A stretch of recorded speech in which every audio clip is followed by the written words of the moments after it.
Jake buys a buy-to-let property. Marcus puts the same money into index funds. They both think they made the smarter choice. They are both wrong, because one of them forgot to count the hours, and the other forgot to count the zeros. And when you actually run the numbers over 20 years, the gap will make your stomach drop. Let us keep this fair. Jake and Marcus both have £25,000 saved. They both earn $45,000 a year. Same age, same city, same starting point. The only difference is what they do with that 25 grand. Let us follow both of them, year by year, and see exactly where they end up. Jake uses his $25,000 as a 25% deposit on a £100,000 buy-to-let, a decent terraced house in a solid rental area. He takes out a £75,000 mortgage at 5.5% interest only. His monthly mortgage payment is around £344. He finds a tenant willing to pay £500 a month. On paper, that is £156 a month in profit. Jake feels like a genius. Marcus takes the same $25,000 and drops it into a stocks and shares ISA tracking the FTSE All-World index fund. No leverage, no tenants, no keys to hand over. He sets up a £200 monthly contribution and does not think about it again. On day one, Jake has a house, a tenant, and a story to tell at dinner parties. Marcus has an ISA and a confirmation email. It is not even close in terms of how it feels. But feelings and maths are two very different things. For the first few years, Jake is living the landlord dream. Rent hits his account on the first of every month. He drives past his property on the way to work and thinks, I own that. Everything feels real, tangible, and smart. Marcus logs into his ISA account once a quarter. Year 1, his $25,000 grows to around $27,000. Year 2, maybe $29,000. It does not feel like anything is happening, just a number on a screen. Jake's friends ask him about the property. Marcus's friends do not ask him about anything. The social proof alone makes Jake feel like he is winning by a mile. Let us look at the real numbers through year 3. Jake has collected roughly £18,000 in rent. His mortgage payments total around $12,400. That leaves $5,600 in gross cash flow. Sounds decent until you subtract everything else. Property taxes and council tax liability during voids, around $900 a year. Landlord insurance, $500.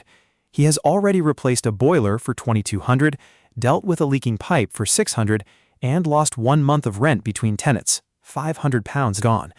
Jake does his own management to save money. That means calls at 10 in the evening, weekend viewings, and coordinating tradespeople on his lunch break. After all real costs, Jake's actual net cash flow over 3 years is somewhere between £500 and £1,500, not the $5,600 that looked so good on a napkin. And that does not account for a single hour of his time. Marcus, meanwhile, has put in $25,000 plus $7,200 in monthly contributions. At 8% average annual return, his ISA is sitting at around $41,000. He spent 0 hours managing it, 0 phone calls, 0 emergencies. But Jake still has leverage working for him. His £100,000 property has appreciated around 3 to 4% a year and is now worth around $109,000. His equity has grown to around $34,000. That is real wealth built partly from the bank's money. That leverage advantage, controlling a £100,000 asset with $25,000 down, is the one thing stock investors cannot easily replicate, and it is genuinely powerful when it works. But now let us talk about what nobody puts on the YouTube thumbnail. The rent check is the number everyone brags about. What nobody mentions is everything that comes out of it before you actually keep any of it. Voids. The average rental property sits empty for at least 1 month a year.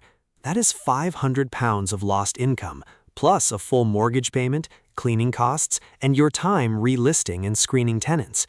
Maintenance. Budget 1% of property value per year as a minimum.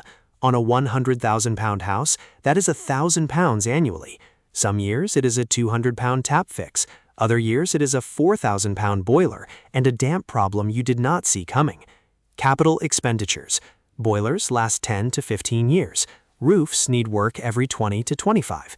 Kitchens and bathrooms get replaced. These costs come in chunks of £2,000 to £8,000. If you are not setting money aside every month for these, you are not running a business. You are running on luck. And then there is Section 24. Since 2020, landlords can no longer deduct mortgage interest from rental income before paying tax. Jake, earning $45,000 from his job, is already a higher rate taxpayer.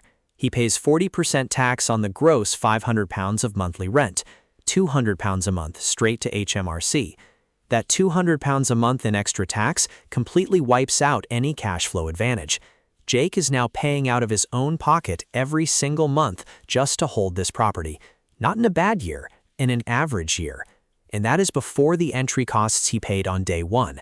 Stamp duty on a buy-to-let, 3% surcharge applies regardless of price.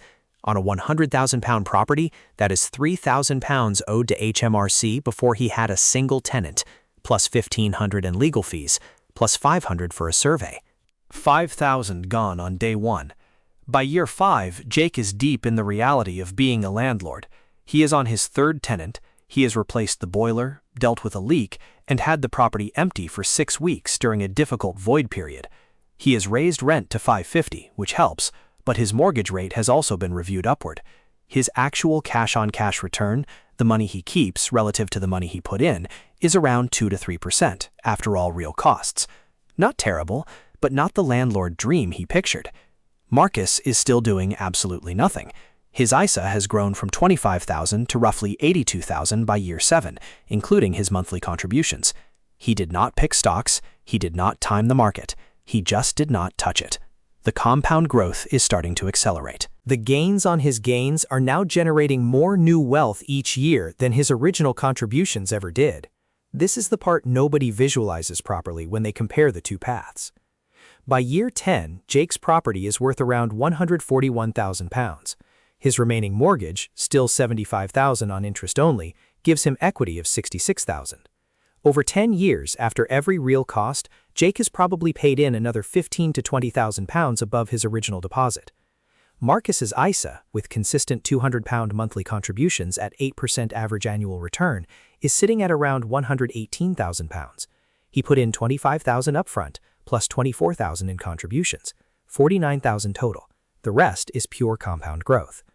At year 10, Jake is ahead on equity, just.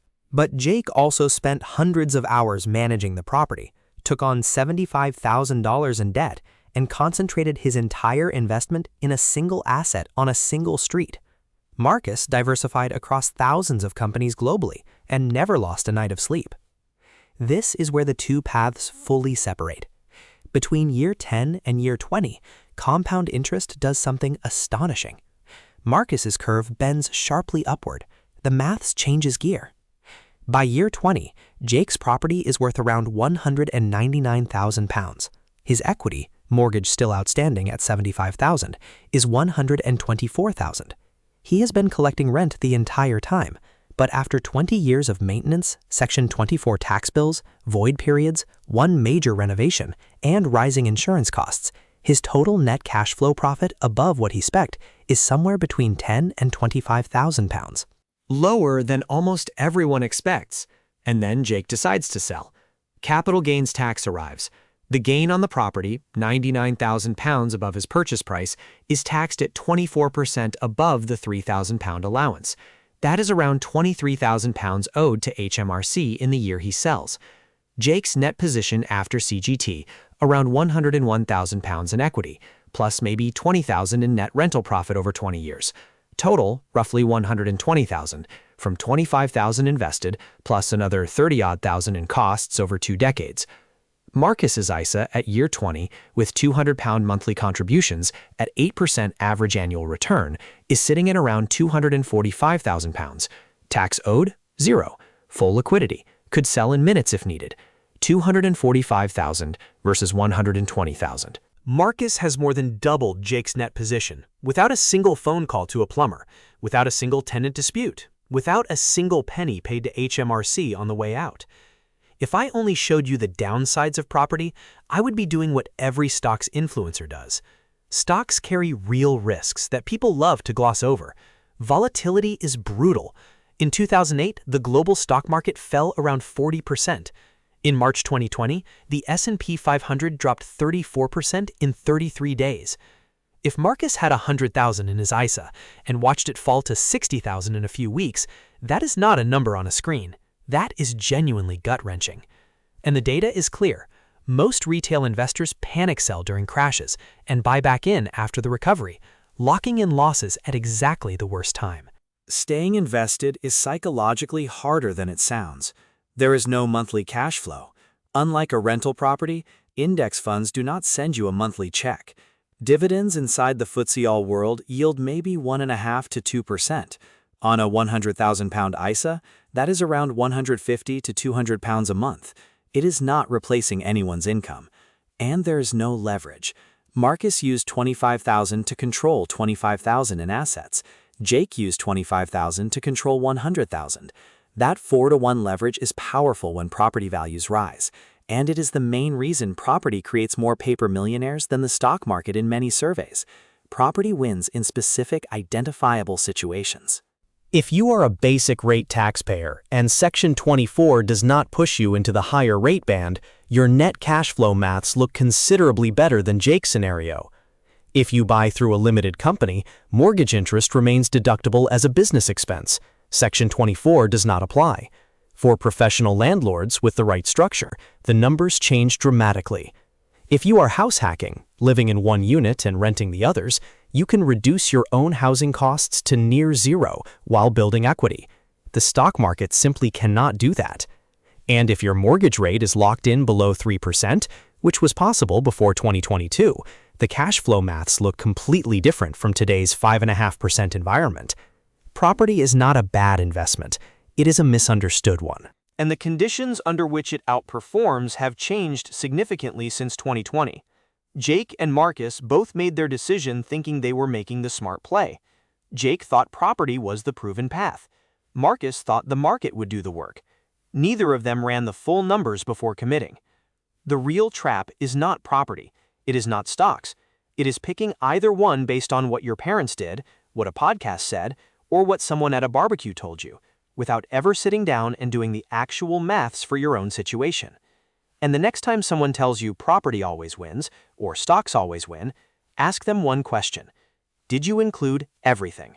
The entry costs, the ongoing tax, the maintenance, the void periods, the CGT on exit, and every hour you spent managing it? Because the answer that includes everything is the only answer that actually matters. If that landed with you, subscribe. Because next we are covering exactly how to build a globally diversified ISA from scratch, which funds, which platforms, and how to start from £50 a month, and the one mistake almost every new investor makes in year one that quietly costs them thousands over the long run. Hit subscribe. I will see you on the next one.